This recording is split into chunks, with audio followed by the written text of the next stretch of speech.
The morning after our quiet ceremony, the world felt different. Lyra sat across from me at the kitchen table, her fingers nervously tracing the simple ring on her hand, the ring that bound us now in law, in hope, in survival. For a long moment, neither of us spoke. Finally, she looked up, eyes wide but steady. "What happens now?" she asked softly. I swallowed. "Now we live. Together. We protect your children. We face whatever comes." She nodded, though the uncertainty still shadowed her face. But beneath it, I sensed something new, something fragile and beautiful taking root: trust. The days that followed were a whirlwind of adjustment and challenge. Keeping Lyra and her children safe was a constant battle against suspicion, bureaucracy, and fear. At work, I noticed the subtle shift in how people looked at me. Whispers followed me down the halls. Curious, wary eyes watched every move. My boss pulled me aside once, cautioning me about the risks of associating with outsiders. I tried not to let it get to me. What mattered most was the fragile family we were building. Lyra's children slowly came out of hiding, their trust growing as they felt safer under our roof. The youngest, a girl named Nari, was the first to smile fully, her laugh a soft melody that filled the quiet corners of the house. Her brothers, older but still children in many ways, clung to her and to Lyra, their wide eyes watching me carefully. I knew I wasn't just a protector, I was becoming part of their world. Despite the warmth we shared, danger never fully disappeared. One evening, as the sun dipped below the horizon, a knock echoed through the door. My heart stopped. Standing outside was a man in uniform, government official, or worse, military. His eyes were hard, his posture rigid. "I'm here on official business," he said coldly. "We have reports of unauthorized aliens in this area. You're required to come with us for questioning." I stepped forward, shielding Lyra and the children behind me. "This is my family," I said firmly. "We have done nothing wrong." The man's eyes flicked over us, landing on Lyra. For a tense moment, silence stretched. Then, surprisingly, he spoke softer. "We'll need to verify your status. Please cooperate." The days that followed were filled with interrogations, background checks, and quiet negotiations.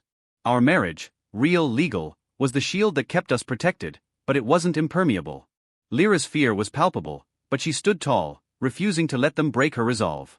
Amid the chaos, something extraordinary happened.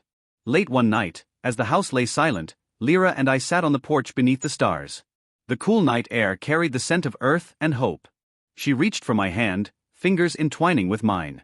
"I did not come here to ask for love," she whispered, voice trembling. "But I think I have found something like it." I looked at her, at the soft curve of her jaw, the wide, luminous eyes filled with hope and vulnerability. "I never imagined I could feel this way," I said. "But you've changed my world." For the first time, the line between survival and something deeper blurred. Weeks turned into months. The children thrived. Nari learned to speak more fluently, her laughter filling the house with light. Her brothers grew stronger, their curious eyes eager to learn about the human world. Lyra and I built routines, simple things like shared meals, bedtime stories, and quiet moments watching the stars. Our marriage was no longer just a shield, it was a partnership, a fragile family born of circumstance but nurtured by trust and growing affection. Yet, we could never forget the world outside. One afternoon, a letter arrived, a rare communication from an interstellar relief organization. They had located survivors from Lyra's home planet and were offering aid and safe passage for refugees willing to come forward. Lyra held the letter with trembling hands, the weight of a decision pressing down on her. "To return?" I asked gently. "To rebuild," she said, voice firm but unsure. "To find our place again. But only if it's safe." The choice was hers, and ours. We spent long nights discussing the future. The idea of returning to a shattered home planet was daunting, but the chance to reunite with others like her gave Lyra hope. "I want my children to know where they come from," she said. "But I want them to have a future, no matter where that is." I promised to stand by her side, no matter what. The day came when Lyra and the children prepared to leave. At the small landing site, I watched as they boarded the ship, their faces a mixture of hope and fear. Lyra turned to me one last time. "Thank you," she said simply. "For saving us. For giving us a chance." I nodded, voice thick with emotion. "Take care. And remember, no matter where you go, you have a family here." As the ship lifted off into the night sky, I felt a strange emptiness, but also pride. We had defied fear and prejudice. We had created something beautiful in a world that often seemed cold. And though our paths now diverged, the bond we forged would never fade. Months later, a message arrived, a transmission from Lyra. Her voice was strong, filled with hope and gratitude. "We are rebuilding," she said. "The children are safe. And your kindness, your humanity, saved us all." I sat back, a smile touching my lips. In the vast cosmos, among countless stars, I had learned what it truly meant to be human. To love, to protect, to embrace the unknown. Because sometimes, family is not bound by blood or planet, but by the courage to open your heart when it matters most. In a world where survival means everything, an alien mother's desperate plea changes everything. Starving and hunted, she turns to a human stranger with a single heartbreaking request: "Marry me, not for love, but to save my children." What begins as a survival pact soon challenges everything they thought they knew about trust, sacrifice, and the true meaning of family. This is a story of unexpected bonds, courage across worlds, and humanity's capacity to embrace the unknown. It started with a faint rustling in the garden at night. I had been sitting on the porch, enjoying the cool summer breeze when I noticed something moving near the tomato plants. At first, I thought it was an animal, maybe a stray cat or raccoon, but as I squinted in the dim light, I saw something far stranger. A woman. No, not a woman, something not quite human, crouched low among the leaves, her delicate hands gathering handfuls of vegetables. Her skin was pale with a faint bluish hue, and her eyes were larger than any human's, glimmering with a desperate hunger. I froze, unsure if I should shout or quietly watch. She must have seen me because she straightened up slowly, her eyes wide and pleading. "Please," she whispered, voice soft and trembling. "My children, they are hungry."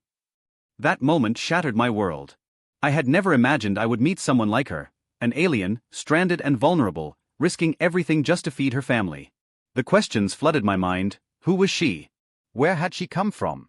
And what had forced her to steal from my garden? But all those questions faded when I saw the raw fear and need in her eyes. I stepped forward cautiously. "Come inside," I said gently. "Let's talk." Her name was Lyra. We sat in my small kitchen, the hum of the refrigerator filling the awkward silence. She spoke haltingly, her voice soft like a breeze, struggling to find words in my language. I poured her a glass of water, and she drank with a trembling hand, her eyes flicking toward the door as if expecting someone to burst in any moment. "I come from a place far away," she began. "Far beyond the stars you see at night. A world of green skies and twin suns. But it is gone, destroyed by war. My home, my family, all lost." She paused, and I saw tears glisten on her cheeks. "I escaped with my children. But the journey was hard. Many died." I wanted to ask more, but her grief was overwhelming. "How many children?" I asked softly. "3, she said, voice breaking. 2 boys and a girl. They hide nearby. Too small to travel far." I nodded, heart pounding. I had to help them. Over the next days, I brought food and water to a small clearing near the woods, where she said her children waited. They were fragile, their bodies pale and eyes wide with fear, but the youngest smiled shyly when I knelt and offered fruit. Lyra watched from the shadows, her expression torn between hope and worry. We shared what little I had, but I knew it wasn't enough. The garden could only provide so much, and my neighbors would start asking questions soon. More than that, I worried about the authorities. The government had issued warnings about unknown alien arrivals, threats, they said. Many feared invasion. Few saw refugees. One afternoon, while I was at work, Lyra's youngest child became ill. I found her in the clearing, cradling the child who shivered despite the warm sun. Panic twisted in my chest. I rushed them to a small clinic in town, explaining the situation as best I could. The nurse was skeptical but agreed to help after seeing the child's condition. It was a small victory, but it cost us dearly. Someone had seen me with them. Rumors spread quickly.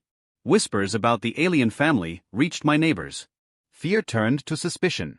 I was called to the town hall, questioned about harboring outsiders. Lyra's desperation grew. One night, she came to my door, eyes blazing with a fierce determination I hadn't seen before. "I cannot keep hiding," she said. "They will come for my children. They will separate us." Her voice cracked, tears falling freely. "Please, you must help me. Marry me. It is the only way to protect them." The words hit me like a thunderclap. Marry her? An alien? It felt surreal, impossible.